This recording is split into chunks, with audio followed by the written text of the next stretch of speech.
नमस्कार शिक्षक साथियों, जैसा कि आप सभी की अपेक्षा थी कि 19 अक्टूबर को माननीय सर्वोच्च न्यायालय के प्रांगण में उनके न्यायालय में त्रिपुरा बनाम सजल देव केस में क्या हुआ उसके सारे अपडेट जानने के लिए। यद्यपि अपडेट यूट्यूब के वीडियो भी वायरल है, बाकी चीजें भी है, क्योंकि सभी की अपेक्षा थी कि मैं इस केस से बहुत नजदीक से जुड़ा था और बार बार ये कह रहा था कि यह केस जो हमारा 1 सितंबर 2025 का माननीय सर्वोच्च न्यायालय का एक आदेश है कि पूरे देश के 1 से 5 तक के प्राइमरी शिक्षकों के लिए टेट की अनिवार्यता है, उसको से जुड़ा हुआ केस है। मैं बार बार ये कह रहा था क्योंकि टेट की अनिवार्यता का विषय त्रिपुरा के भी केस में था और इसलिए हम बराबर त्रिपुरा के अपने शिक्षक साथियों से संपर्क में थे।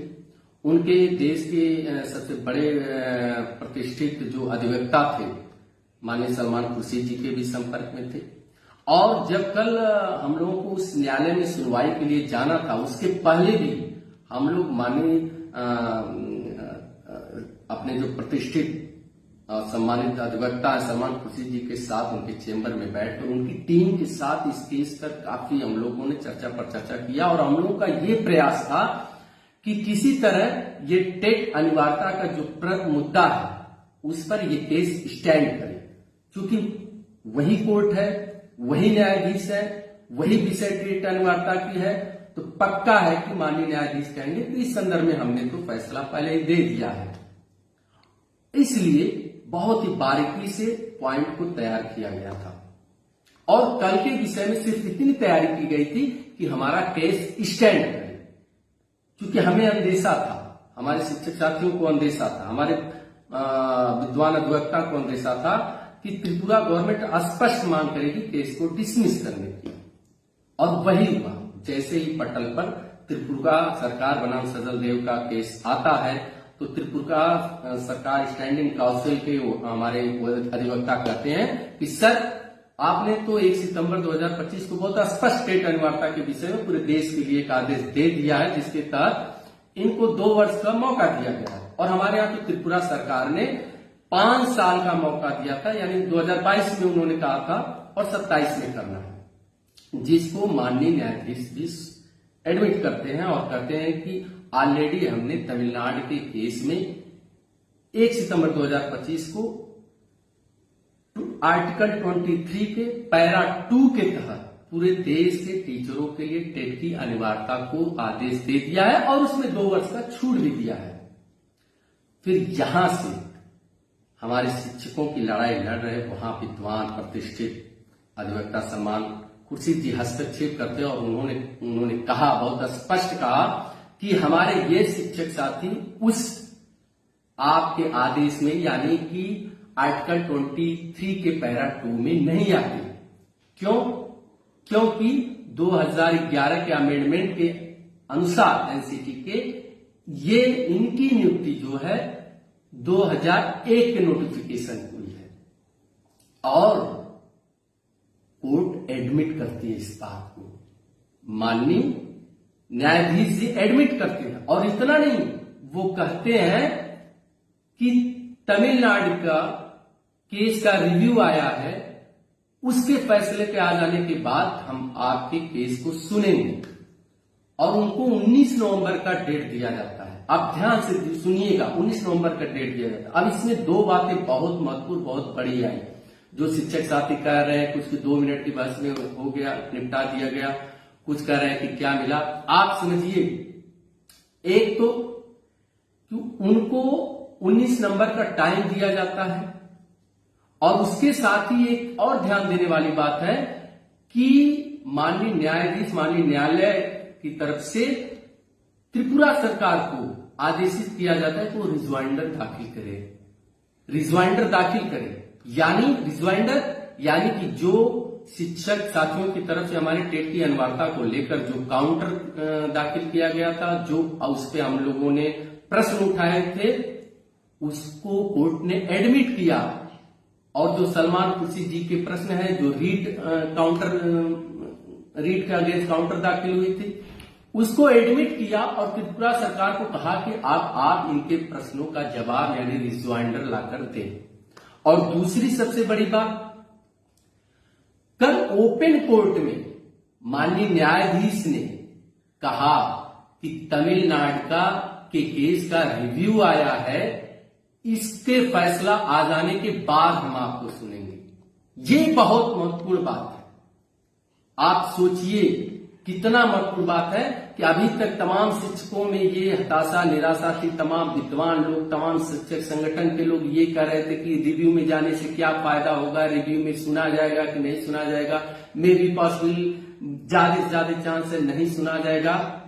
कल माननीय न्यायाधीश ने स्पष्ट कर दिया कि तमिलनाडु केस में रिव्यू आया है और उसको सुना जाएगा, उसके फैसले के बाद आपकी सुना जाएगा। यानी ये कब हुआ? जब सलमान खुर्शीद जी ने तर्क रखा कि हमारे शिक्षक आपके आर्टिकल 23 के पैरा 2 के अंतर्गत नहीं आते, क्योंकि एनसीटी की 2011 के अमेंडमेंट कहता है, क्या करता है, इसको समझना जरूरी है। साथियों, आपको पीछे जाना पड़ेगा। आप ध्यान देंगे तो 29 जुलाई 2011 को एनसीटी का एक अमेंडमेंट आता है। किसके संदर्भ में? जो एनसीटी ने 23 अगस्त 2010 को नोटिफिकेशन जारी किया था शिक्षकों की नियुक्ति से लेकर, जिसमें बीएड, टेट और डिग्री में 50%, जो सारे कई पैरा उसमें है, उसमें पैरा 5 जिसका वहां उल्लेख किया गया है।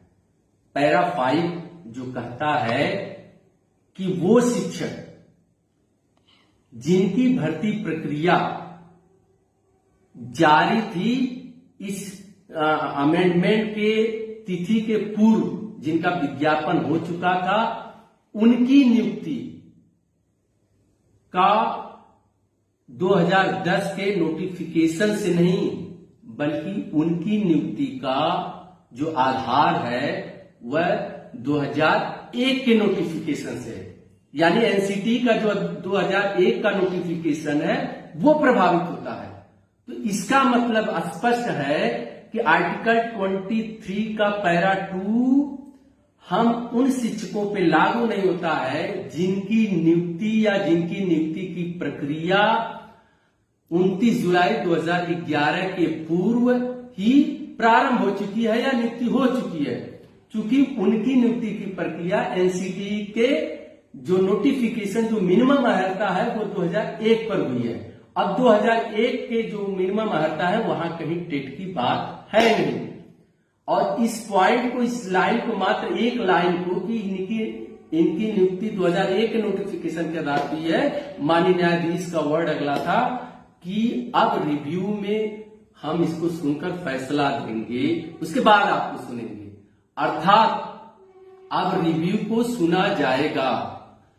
यानी ये क्लियर हो गया, ये चीजें बहुत स्पष्ट हो गई हैं कि जो हम शिक्षक साथी या जो भी प्रदेश सरकारें टेट की अनिवार्यता के खिलाफ माननीय सर्वोच्च न्यायालय में रिव्यू दाखिल किए हैं, उनको सुना जाएगा और वो ओपन कोर्ट में होगा।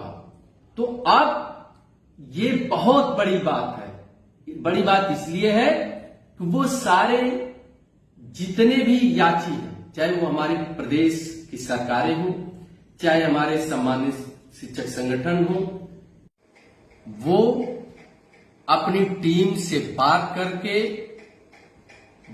देश के प्रतिष्ठित विद्वान बड़े फेस वैल्यू के अधिवक्ता से संपर्क करके रिव्यू में उनको खड़ा करें। क्योंकि अब जब क्लियर है कि रिव्यू में आपका पक्ष सुना जाएगा और हमारे आपके पास साक्ष्य भी है, तर्क भी है, तो उनको रखने के लिए आपको मौका मिला है। आप अपने टीम के द्वारा एक बड़ी प्लानिंग के तहत अपने वरिष्ठ अधिवक्ता को हायर करें, उनको एंगेज करें, उनको लाकर रिव्यू में अपने तरफ से खड़ा करें, जो आपकी बातों को वहां रख सके, चीज को कोर्ट एडमिट कर सके। तो ये पक्का मान के चलिए कि फैसला आपके पक्ष में आएगा। और ये 19 अक्टूबर का त्रिपुरा बनाम सजलदेव केस ने आपको पहले ही बता दिया कि अब रिव्यू केस आपका सुना जाएगा। अब आपके ऊपर है, जो लोग रिव्यू में गए हैं, कि वो अपनी तैयारी किस तरह करते हैं और किस तरह शिक्षकों की बात को वहां रखा जाता है। लेकिन एक बात और है कि जैसा कि सलमान खुर्शीद जी ने एक पॉइंट उठाया है कि आरटी एक्ट के एनसीटी के नोटिफिकेशन के तहत नहीं, बल्कि उसके पूर्व की जो भी नियुक्ति या नियुक्ति प्रक्रिया है वो एनसीटी के 2001 के नोटिफिकेशन के तहत है। अगर ये मान्य होता है तो फिर उन शिक्षकों के ऊपर जो 29 जुलाई 2011 के पूर्व नियुक्त हैं, उनके ऊपर एनसीटी का आरटी एक्ट आने के बाद का जो नोटिफिकेशन है वो लगता नहीं है। तो फिर आर्टिकल 23 का पैरा 2 आप पर लगता नहीं है। धन्यवाद साथियों। और इससे जुड़ी और भी जो अपडेट होगी हम आपको देंगे। आप पैनिक न हो, चीजें बहुत सकारात्मक हैं, आपके पक्ष में है और इसी सकारात्मकता के साथ आप बने रहें। आने वाला फैसला भी आपके पक्ष में होगा। धन्यवाद।